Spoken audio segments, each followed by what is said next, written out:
Olá, boa tarde. Eu me chamo Dani Poeta.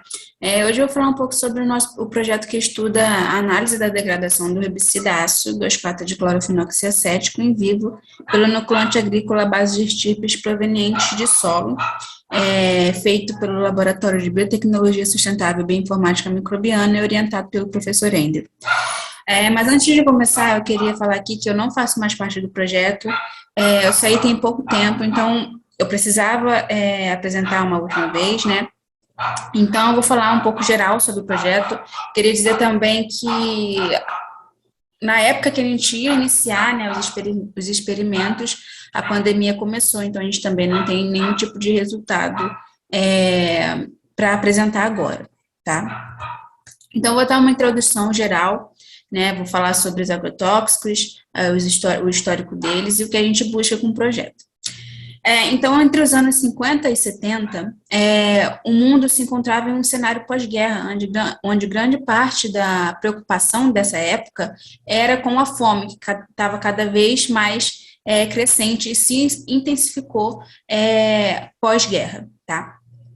Então, a fim de lidar com esse problema, teve início a Revolução Verde, que visava a criação de produtos químicos, né, para conseguir aumentar essa produção de alimentos. Então, a partir daí, surgiu o uso dos agrotóxicos como a gente conhece hoje em dia, né? Então, atualmente, o Brasil é o maior consumidor de agrotóxicos do mundo, e isso se dá por dois motivos. O primeiro é que o Brasil ele é um dos maiores exportadores agrícolas do mundo, atualmente ele está em segundo lugar, e se tem uma grande demanda por produtos agrícolas. Então, né, acaba sendo que meio que obrigatório o uso desses produtos. E também a política do Brasil, ele facilita a aprovação de formulações que, por exemplo, já são proibidas em outros países e no Brasil ainda não, né? Então, o que são os agrotóxicos, né? Agrotóxico é todo produto químico que é destinado para o controle da produção, como combate a insetos, larvas, fungos, carrapato, entre outras pragas que assolam as vegetações, e também para regular o crescimento dessa vegetação. Mas apesar desses benefícios que os agrotóxicos podem trazer para a produção de alimento, também existem consequências, tá? Uma das consequências é que esses produtos eles podem ficar retidos no solo, e com isso eles podem acabar afetando o microambiente do local, por exemplo, o metabolismo de algumas bactérias, e a gente sabe que as bactérias elas estão muito associadas à ciclagem do nutriente, e com a ciclagem de nutriente afetada, isso poderia mexer em algumas funções do solo, como a fertilização. E esse produto também ficando retido ali no solo, eles podem enxergar as águas através da chuva. Então, hoje em dia, os agrotóxicos são a segunda causa de contaminação das nossas águas, e contaminando essas águas, podem acabar chegando em organismos não alvo dos produtos, como outros animais e os seres humanos, tá? Inclusive, os agrotóxicos estão associados a algumas doenças, eles podem ser neurodegenerativos, eles também têm um potencial carcinogênico, então né, então a gente precisa ter uma certa preocupação com o uso extrapolado desses produtos. Bom, existem algumas classes de agrotóxicos, como herbicidas, inseticidas, fungicidas, mas a principal utilizada são os herbicidas, e entre os herbicidas mais famosos, não só no Brasil como no mundo todo, é o ácido 2,4-diclorofenoxiacético, 2,4-D. Bom, o 2,4-D ele é atualmente o segundo mais utilizado no Brasil, o herbicida, né? Ele é extremamente tóxico, segundo a Anvisa. Na verdade, existem 5 categorias de toxicidade, segundo a Anvisa. A categoria 1, onde é o mais tóxico, e a categoria 5, menos tóxico. E o 2,4-D faz parte da categoria 1, né? Ou seja, ele é extremamente tóxico. Ele é um composto organoclorado. Compostos organoclorados estão altamente associados à poluição, por serem moléculas complexas e de difícil degradação natural. Então, eles acabam ficando retidos ali mais tempo no solo e isso faz com que seja difícil a sua eliminação, né? O 2,4-D ele faz parte do grupo de ação de mimetizadores de auxina, ou seja, eles imitam a auxina, que é um hormônio vegetal que regula o crescimento da planta, e quando a gente usa o 2,4-D, ele acaba desregulando esse crescimento da planta e faz com que ela cresça de uma maneira muito desordenada, né?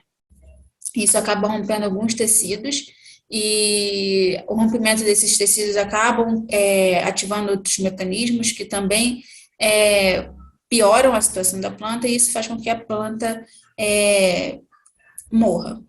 Então, ele é bem seletivo, ele atua em ervas daninhas que competeriam com a cultura por espaço, luz, água e nutrientes. Então, como solução dessa problemática que é o uso dos agrotóxicos hoje em dia, a gente pode citar a biorremediação, que é a utilização de micro-organismos para a degradação de compostos tóxicos. E dentro da biorremediação, a gente tem os inoculantes agrícolas, que são formulações microbianas ecológicas e uma alternativa potencial a fertilizantes e agrotóxicos. Esses inoculantes, eles podem exercer diversas funções, e o uso desses produtos reduziria substancialmente o consumo de produtos químicos, o que minimizaria, né, os problemas causados pelo uso dos agrotóxicos. Então, agora eu vou falar um pouco sobre o projeto, né, da metodologia que a gente vai usar.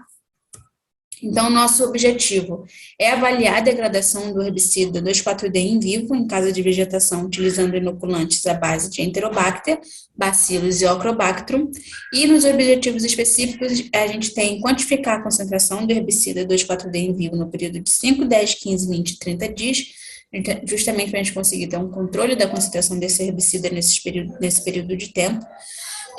Analisar a degradação do herbicida pelo inoculante à base de 5 tratamentos diferentes, que eu vou falar um pouco mais para frente, e também determinar a unidade formadora de colônia, o UFC, dos inoculantes em solo no período de 5, 10, 15, 20, 30 dias também, para a gente conseguir observar a viabilidade das bactérias desse inoculante, tá?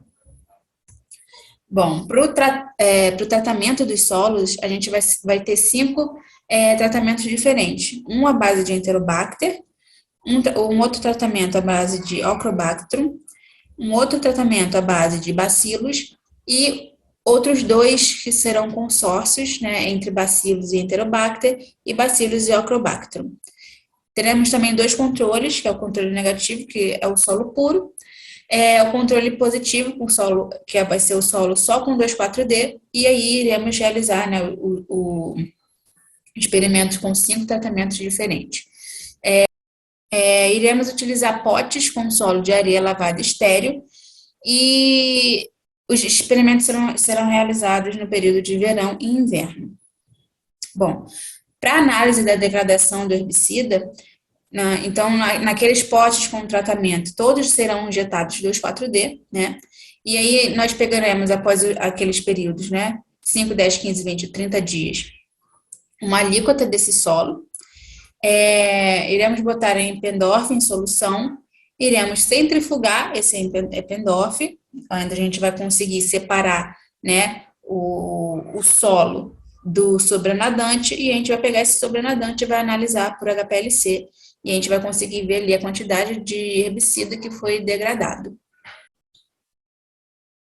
Bom, e para a contagem de UFC, a gente vai fazer uma diluição seriada de cada pote, né, nos mesmos períodos de tempo.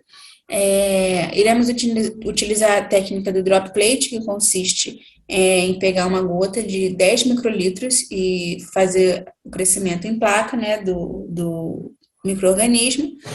Com isso, a gente consegue minimizar tempo e material, porque em uma diluição seriada normal, a gente pegaria, né, de um tubo e cultivaria numa placa inteira. Só que com essa técnica do drop plate, a gente consegue pegar uma gota, no caso, 4 gotas, que serão 4 repetições, e cada espacinho desse, cada partição dessa, daria para um tubo. Então, a gente conseguiria fazer 4 tubos em uma placa, né? Isso economiza muito. Após isso, a gente vai fazer a contagem das colônias e determinar o FC de cada tratamento nos períodos de tempo já citados. Bom, em perspectivas futuras, essas análises que a gente vai fazer nesse projeto já vão ser um ótimo indicativo do comportamento desses micro-organismos no solo e não apenas in vitro, que a gente já sabe como eles se comportam, né?